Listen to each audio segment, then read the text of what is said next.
Hey guys, and welcome to Petrol Ped, and welcome to this week's Midweek 180. At home, thankfully, but about to go away for a few days with Tracy and the dogs, and I cannot wait. We are so in need of a few days break. But before then, if you've not seen one of these before, this is my midweek update where I bring you my news, views, and information about upcoming reviews, all filmed in one take. Now then, the housekeeping from last week. Leader of the pack was Francois G. Well done, mate. Joined in the Magnificent Seven by Michael Kember, Malcolm Brew, Kevin DG7, Paul Mead, Stephen Spink, and Morgs Samuel. So whoever was the first comment this week, you'll be my leader of the pack next week, and the first 7 comments will be in my Magnificent Seven. F1 from Bahrain. It had its moments, but it was still mostly dull. I mean, it was certainly more exciting than Suzuka. And massive congrats to Piastri. And actually, I think that's really interesting because that now puts Piastri in a 3-way fight for the title, I think, with Verstappen and Norris. And I just think that tees the rest of the season up really, really nicely. And I know that the last couple of races haven't been great, but I think it's just these new cars are just so track dependent and weather dependent. Hopefully, those two things will spice up the racing slightly. Now, there's no new car news particularly this week, but I was at Goodwood weekend just gone for the 82nd members meeting with the guys from Alpine.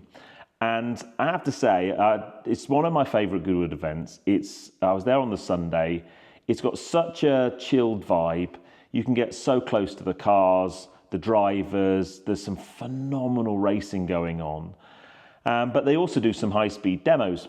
And for me, the highlight of those high-speed demos and also the static displays in terms of like modern-day road cars and performance cars were the cars from Gordon Murray Automotive. And I know they're not really new anymore, and they're pretty much doing laps and stuff at every Goodwood event. But I have to say, firstly, statically, I thought the T33 looks fantastic little car. I love the fact actually that it's not a 3-seater, that it's obviously still ridiculously expensive and out of budget for everybody except very, very wealthy people. But it's a beautiful looking car. And it still has that Cosworth V12 in the back, and it still sounds epic.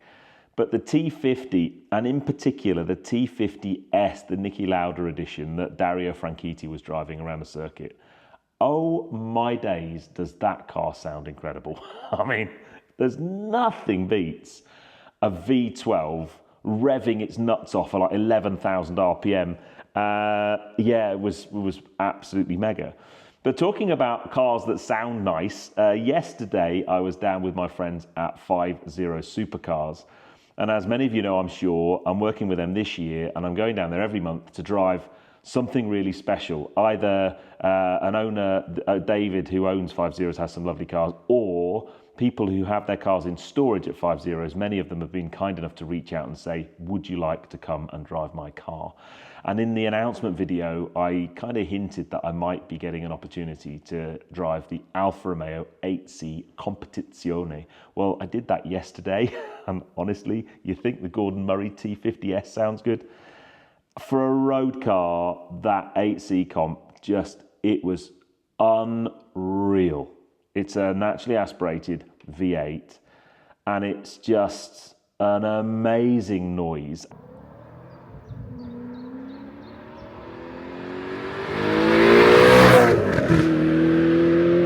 And you don't even have to be going that fast to make it sound great. So my mate Marcus was there helping me film. Sarah from 50 came out to help me film. And we really threw everything at it. I was literally there from like 9:30 till I think I left there about 4 o'clock.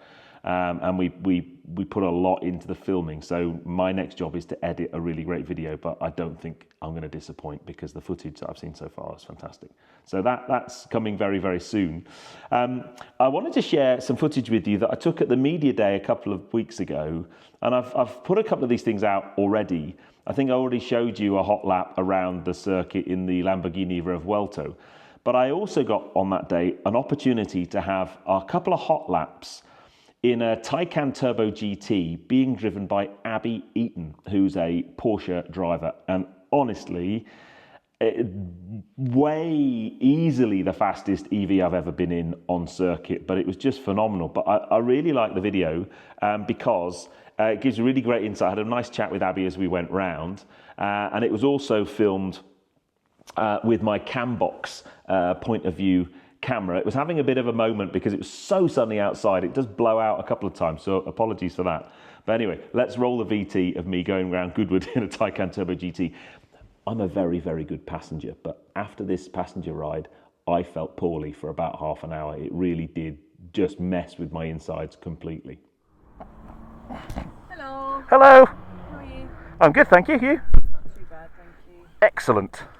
Right, let's see how much grip we haven't got with these nice car tyres. Well, that sounds fun already. Full send. So yeah, this thing's just pretty bonkers off the line. It's 1,108 PS. Say again? It's ridiculous. 1,108 PS. I love electric cars. They're great, aren't they? Yeah. Okay, here we go. Imagine we're going to be scrabbling for grip. Oh yeah. Once it finds it. Oh, it's no slouch, is it? No.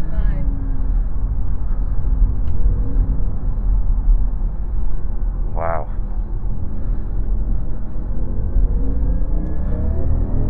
So this is in Sport Plus or attack mode. Yeah. Sport Plus, so kind of top end of speed. Obviously 2.2 ton, but it stops very well still with the brakes. Yeah. So we've got 120. regen on the brakes as well. Yeah. As obviously normal braking.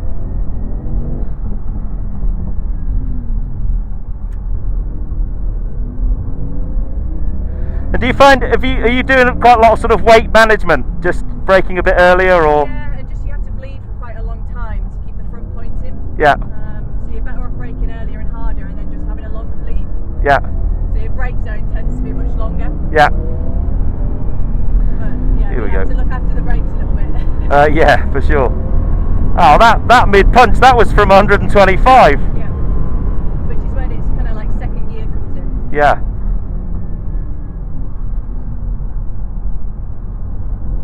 Oh, wow.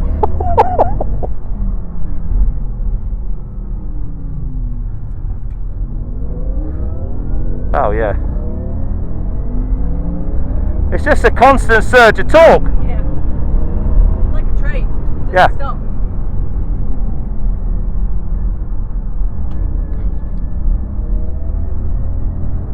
It's pretty composed though. Yeah. And the centre of gravity as well will really help it. With Yeah, yeah. handling. Oh wow, yeah. Let's tip into Ford water at 120. Come on. 142 into no name. Oh.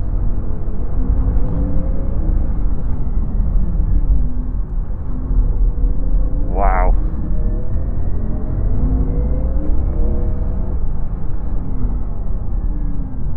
And then we give her a little bit of a cool down. Otherwise, I find if the brakes to last the rest of the day. yeah. So that's the fastest EV I've been on in track or on track. Yeah. I just find them really interesting because they're such a different driving style, aren't they? Because you've got the torque, you can kind of get on the power much quicker. Yeah. Right at the apex, you're on it. Yeah, yeah. And it's obviously the gimmicky sounds that, to give you a little bit of speed reference. You can turn them on and off if you want. So Yeah.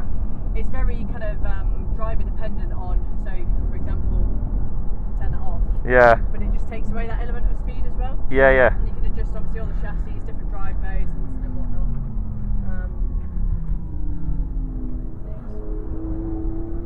Yeah, that's. And the party trick is obviously that instant kick of power. Oh, and that's just ridiculous.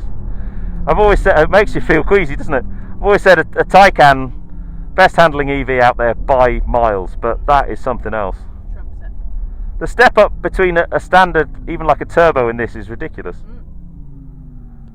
Wow, thank you for that. It's alright, my pleasure. So yeah, very, very impressive car that. Let's keep on the subject of Porsches. I've been running the new Macan GTS, the petrol one, from Porsche for the last week. I'm actually, want to finish filming this, I'm heading up to Porsche in Reading to swap it over for another car I'm going to swap it out for a Taycan Cross Turismo. I can't believe actually that I haven't ever driven a Taycan Sport or Cross Turismo, despite me thinking that I reckon they're probably the best two looking cars Porsche make. I think the Cross and Sport Turismo look fantastic. But we're going away for a few days, Tracy, me and the pups, and I wanted to give an EV a go and give a Cross Turismo a go. And it's also got prep for a bike carrier on the back. So we're going to be getting some bikes on the back of the car as well. Final bit of Porsche news. There's a new car coming to the garage. I actually put a deposit down on a new car last week. Well, it's a used car. It's a 911. I'm finally getting my dream 911. I'm not going to say too much more because I don't get it till next week.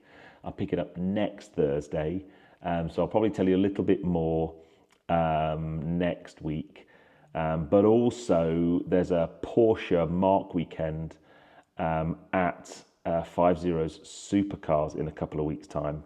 And I will be taking it to that for its first public outing. So I'll give you more details of that next Wednesday. But yeah, it's basically a couple of weeks' time. So yeah, that's very, very exciting. And I've got some mega plans for the car, some really mega plans, which I can't share with you at the moment. But all I'm going to say is it's not going to look like it is the day I picked it up for long. That's all I'm going to say. This Friday's video at 6. As we stand, bear in mind it's like Wednesday morning, I'm not entirely sure exactly what the video is going to be. We are really hoping it's going to be the Toyota Hilux video from Turkey that AJ and I shot a few weeks ago. It's getting towards the end of the edit, but AJ edits stuff properly. You know, he shot it in log. We created 850 gigabytes of data in a day of filming. So it's a really very complex edit, way beyond my capabilities. So I'm leaving that to AJ. So I'm hoping that we'll get Hilux out on Friday. If not, then the Macan GTS I've had this week, I've done a back-to-back or side-by-side comparison with my Macan GTS, and I'll put that one out. So one of those two. Anyway, I hope you enjoyed that. If you did, give me a thumbs up. Comments below are always welcome, and if you haven't done so already, please subscribe to Petrol Ped for plenty more content to come. I'll see you on the next film. You take care, guys. Drive safe.